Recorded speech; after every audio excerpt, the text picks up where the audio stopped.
They said it was a joke. They said I was overreacting.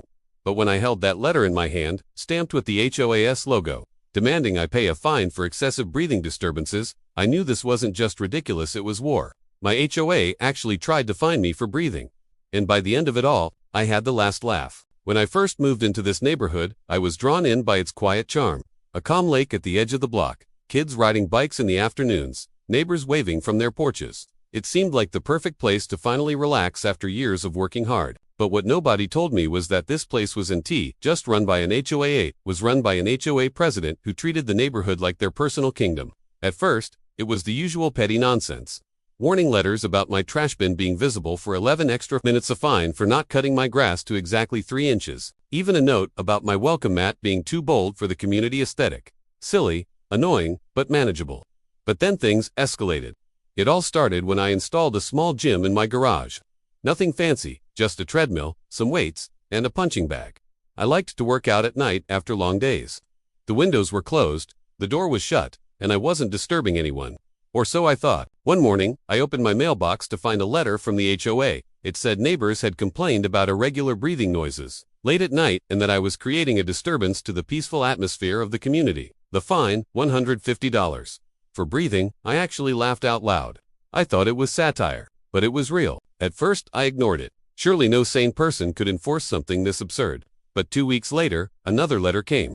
This time the fine was doubled, $300. The words were harsher. Continued disturbances will result in further disciplinary actions. They weren't backing down. So, I decided to fight back. I went door to door, asking my neighbors if anyone had really complained. Almost all of them were shocked and confused. Most said they'd never heard anything, and some even laughed at how insane the idea of breathing fines sounded. But a couple of them looked uncomfortable, glancing at the HOA president's house before lowering their voices. That's when I realized this wasn't about noise. This was about control. I started digging deeper. I went through the HOAS rulebook, line by line, searching for anything about noise ordinances. Sure enough, there were vague mentions about unreasonable disturbances, but nothing about breathing. Nothing even close. This was personal. The president didn't like me and wanted me gone.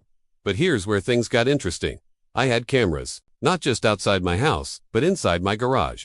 Every workout session was recorded. And guess what? The footage showed no excessive noise, no open doors, no windows. Just me, quietly working out, breathing like a normal human being.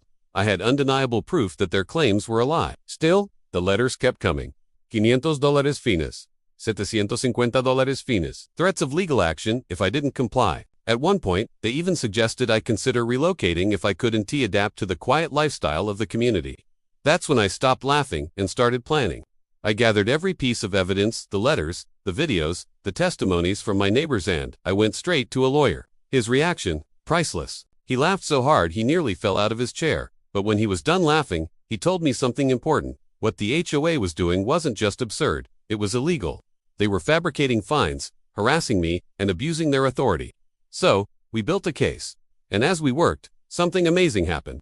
My neighbors, who had been too scared to speak up, started coming forward. One woman had been fined for excessive wind chimes. Another man was fined for watering his lawn too enthusiastically. Someone else was even fined because their dog wagged too loudly. The more stories we collected, the clearer it became, the HOA president was running a dictatorship built on nonsense. When court day finally came, I was ready. The HOA president walked in with their stack of bogus fines, acting smug and untouchable. But when my lawyer laid out the evidence, the videos, the letters, the absurd charges, the entire courtroom erupted in laughter. The judge himself shook his head in disbelief. And when the testimonies from neighbors came rolling in, detailing years of ridiculous harassment, it was game over. The verdict was swift. The fines were declared void. The HOA was ordered to pay damages for harassment, and the president removed from their position effective immediately.